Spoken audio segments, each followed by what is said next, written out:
असलामुअलैकुम जनाब सजनों प्यारे बेलियो मित्रों की हाल है ठीक हो। अच्छा यार आज दी एक वीडियो बड़ी इंटरेस्टिंग है कि मोटर ट्रिप क्यों कर जाती है, डबल जीरो का फंक्शन क्यों आ जाता है। ठीक है तो इहदे वास्ते सब तो पहले मैं थोनों मोटर चेक करावां कि ट्रिप क्यों होंगी है। मोटर चलाई है, ਇਹ ਚੀਜ਼ ਅੱਗੇ ਆ ਗਈ ਹੈ, ਤੁਸੀਂ ਖੁਦ ਚੈੱਕ ਕਰ ਲਿਆ। ਅੱਛਾ ਹੁਣ ਆਪਾਂ ਇਹਨੂੰ ਕੱਢਣਾ ਕਿਵੇਂ, ਠੀਕ ਹੈ ਨਾ ਜੀ। ਇਹ ਟ੍ਰਿਪ ਸਟਾਪ ਵਾਲੇ ਬਟਨ ਤੋਂ ਕੱਢ ਦਿੱਤਾ, ਠੀਕ ਹੈ। ਸਭ ਤੋਂ ਪਹਿਲੇ ਅਸੀਂ ਜਾਵਾਂਗੇ PB ਵਿੱਚ, ਠੀਕ ਹੈ।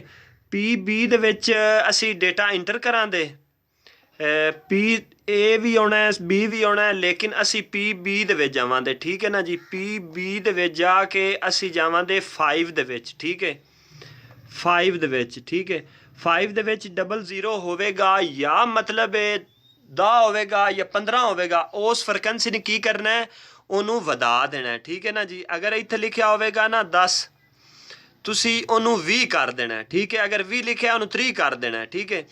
ਇਸੇ ਤਰ੍ਹਾਂ ਵਧਾ ਦਿਓਗੇ ਇਨਸ਼ਾਅੱਲਾ ਤਾਲਾ ਉਹ ਟ੍ਰਿਪ ਨਹੀਂ ਹੋਏਗਾ। ਇਹ ਹੁੰਦਾ ਐਂਪੀਅਰ ਦੀ ਵੋਲਟੇਜ ਦੀ ਮਤਲਬ ਹੈ ਨਾ ਸੈਟਿੰਗ, ਠੀਕ ਹੈ। ਇਹਦੇ ਨਾਲ ਤੁਹਾਡੇ ਵੋਲਟੇਜ ਜਿਹੜਾ ਹੈ ਉਹ ਬਰਕਰਾਰ ਮਤਲਬ ਜ਼ਿਆਦਾ ਹੋ ਜਾਂਦੇ ਨੇ, ਉਹਦੀ ਕੂਵਤ ਮੁਦਾਖਲਤ ਜਿਹੜੀ ਹੈ ਉਹ ਜ਼ਿਆਦਾ ਹੋ ਜਾਂਦੀ। ਲੇਕਿਨ ਇਹਦਾ ਇਹ ਖਿਆਲ ਰੱਖਣਾ ਪੈਂਦਾ ਇਹਦੇ ਨਾਲ ਇਹ ਨਹੀਂ ਬਖਾਲੀ ਇਹਨੂੰ ਸੈਟਿੰਗ ਕਰ ਲੈਣੀ ਹੈ ਤੇ ਇਸ ਠੀਕ ਹੋ ਜਾਣਾ ਹੈ, ਠੀਕ ਹੈ ਨਾ।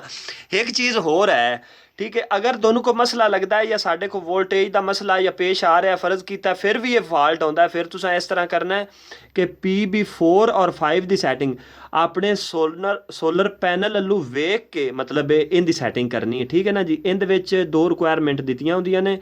ज़्यादातर जिहड़ा ट्रिप का मसला आता है वह 5 ही आता है, ठीक है। ਹੁਣ ਜਿਸ ਤਰ੍ਹਾਂ 5 ਹੈ ਇਹਦੇ ਵਿੱਚ ਵੇਖੋ ਨਾ ਡਬਲ ਜ਼ੀਰੋ ਹੋਇਆ ਹੈ, ਠੀਕ ਹੈ ਨਾ ਜੀ।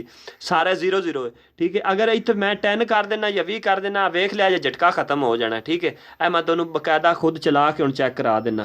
ਇਹ ਵੇਖ ਲਿਆ ਜੇ ਹੁਣ ਇਨਸ਼ਾਅੱਲਾ ਤਾਲਾ ਬੰਦ ਨਹੀਂ ਹੋਏਗੀ, ठीक है। अपना बहुत सारा ख्याल रखना है, शुक्रिया, थैंक यू, नवाजिश। ये हम इंशाअल्लाह ताला बंद नहीं